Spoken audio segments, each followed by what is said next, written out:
is happy to see you all here today to have performed the service in unity of mind, with joy and in high spirits. As I mentioned at the beginning of today's service, today is Mother's Day. Happy Mother's Day to all our mothers. Oya-sama has the soul of the first mother of all human beings. Let us wish Oya-sama a happy Mother's Day. Oya-sama, happy Mother's Day.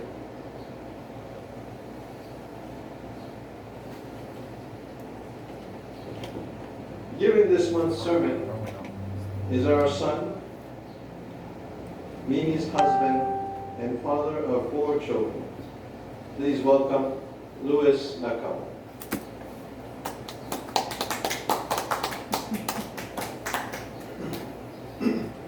Thank you very much.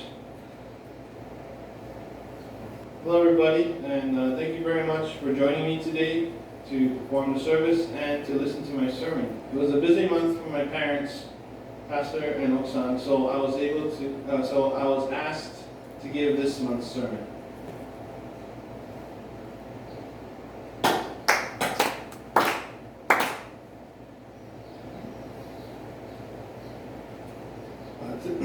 Today I would like to talk about how to be optimistic as a Tenrikyo follower. I'll be going over the following: the teaching of buds sprout from knots, how it helps to be optimistic, why it is hard to be optimistic, and why we should be optimistic as Tenrikyo followers. What is bud sprout from knots, or in Japanese, fushi karame ga deru?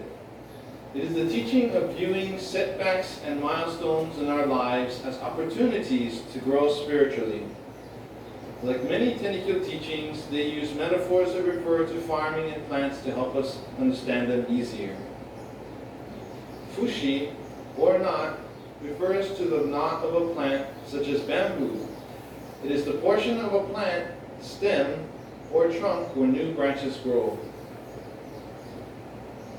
Buds or mit refer to the fruit or branch of a plant, which symbolizes our spiritual growth. So when you look at a bamboo stalk like this one, you can see knots between long, smooth parts. The knots are where you have faced a setback or milestone in your life, and the smooth parts are where you had grown. It is important that you know that you'll never see a bamboo that's completely smooth without knots, which means that fushi or knots are inevitable, and they will come periodically as it is necessary for our growth. There are 2 types of fushi, or knots, as I use them interchangeably. Setbacks, such as, first one being setbacks, such as illness or unfavorable circumstances, and milestones such as graduation or work promotion or marriage or birth of a child. I will focus on setbacks as they are the situations when we must grow. As Tenrikyo followers, we believe that God the Parent had purposely put such events in our life for us to grow spiritually. Such events are also considered as God's guidance. To help us recognize knots, I thought I'd give examples of things that are not fushi, such as running out of toilet paper is not fushi. It's certainly a frustrating problem, but it's not a hard situation to overcome and gain spiritual maturity from.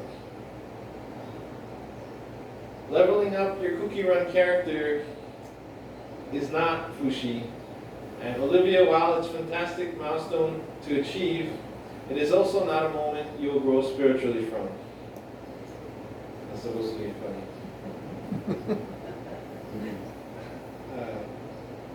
How does this teach us how to become optimistic? This teaching of buds sprout from knots teaches us not only to recognize the fushi in our lives, but to embrace them and see them as opportunities to grow. This teaches us to embrace setbacks as opportunities to grow, and also embrace setbacks as God's guidance. When we live this way, in this way of embracing setbacks in our lives, we can always look forward to the future and readily anticipate the problems ahead as opportunities for growth. Why is it hard to be optimistic? By no means accepting every hardship as an opportunity to grow spiritually is not an easy feat, because there are usually situations that cause you grief. It's like getting fired from a job and expecting you to say, "Yay, another opportunity to grow spiritually." Yeah. You also cannot quantify the value of spiritual growth.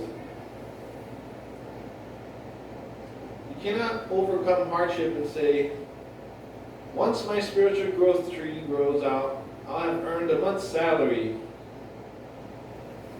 It's hard to see value in spiritual growth, and I won't blame anybody. Spiritual growth has no material value to you. There are many benefits to spiritual growth, but they are usually hard to accept.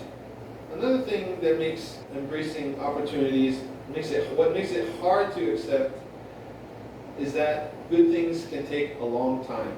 So things like graduating college takes 4 years. Learning a foreign language takes an average of 480 hours. It takes 10,000 hours or 9 years to master a skill, and 30 years to pay off a mortgage. And conversely, bad things happen instantly and unexpectedly and cause setbacks in life, like a car accident, illness or injury, or your kids find a bucket of paint and play with it in your living room. Seriously though, you look away from Ruby for 1 second and she'll be getting into trouble. Usually you can tell they're getting into trouble when they're really quiet. That's Ruby.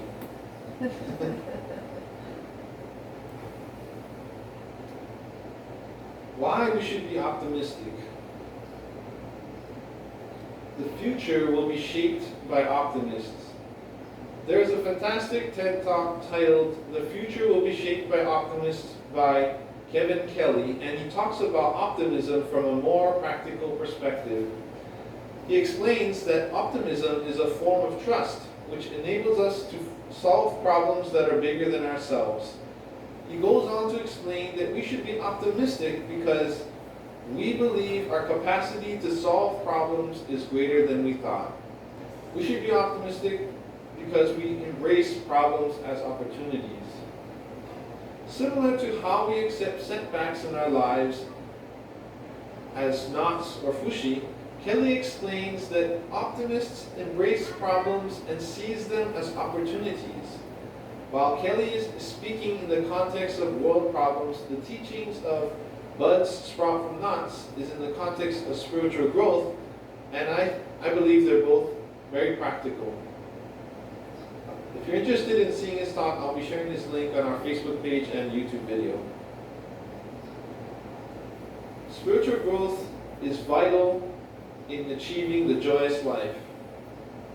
For Tenrikyo followers, optimism is important for obvious reasons, such as it generally being a good thing to be positive.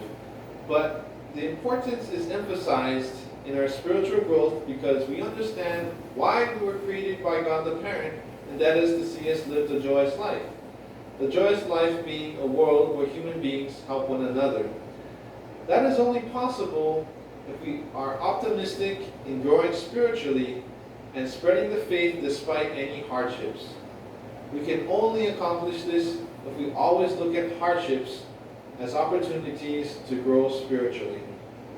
Opportunities such as when I lived in Japan for 2 years and met my wife, Mimi.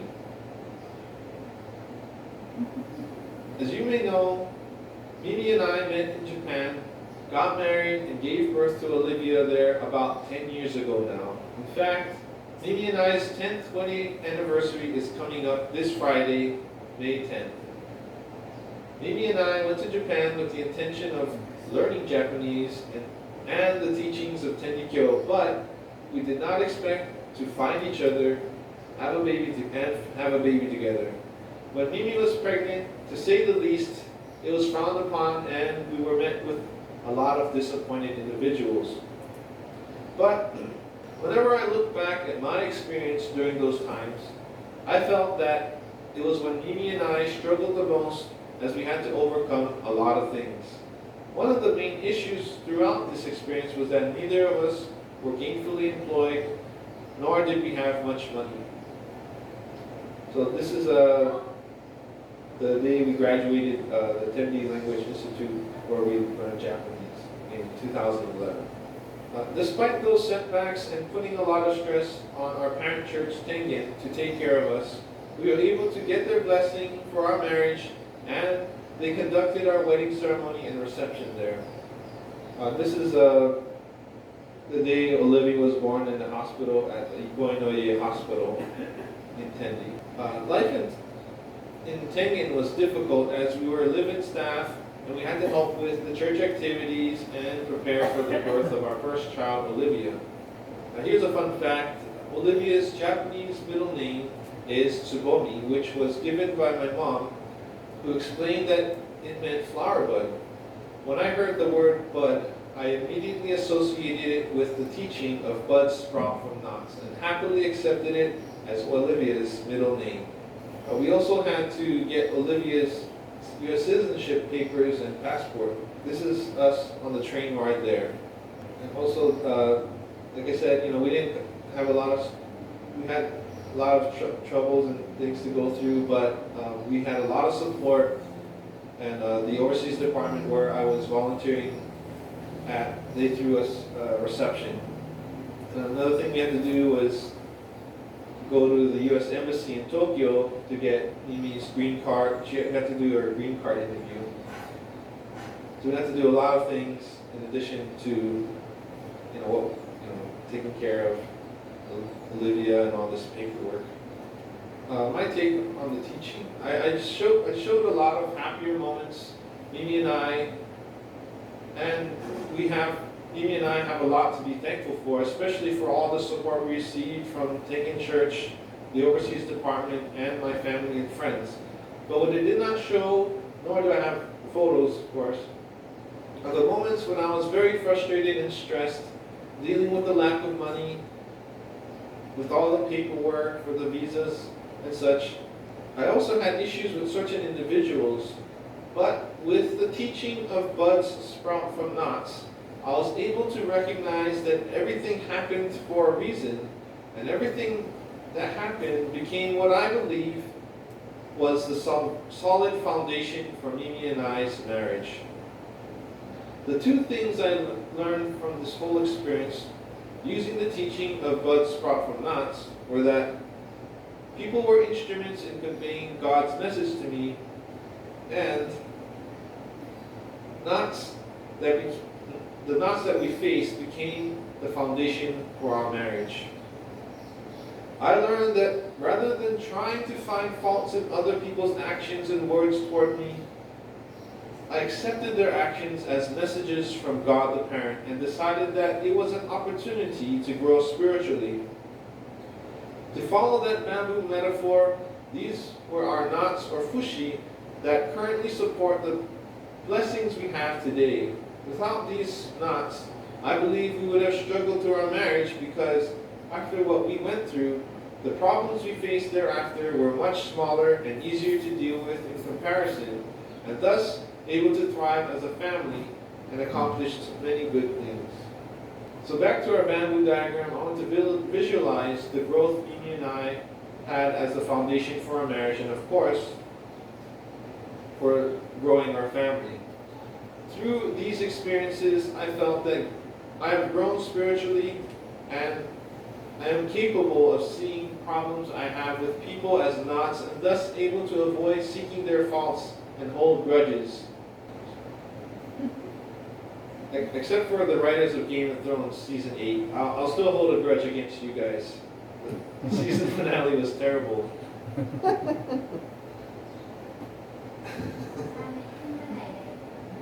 So just to recap what we talked about, I talked about the teaching of buds sprout from knots.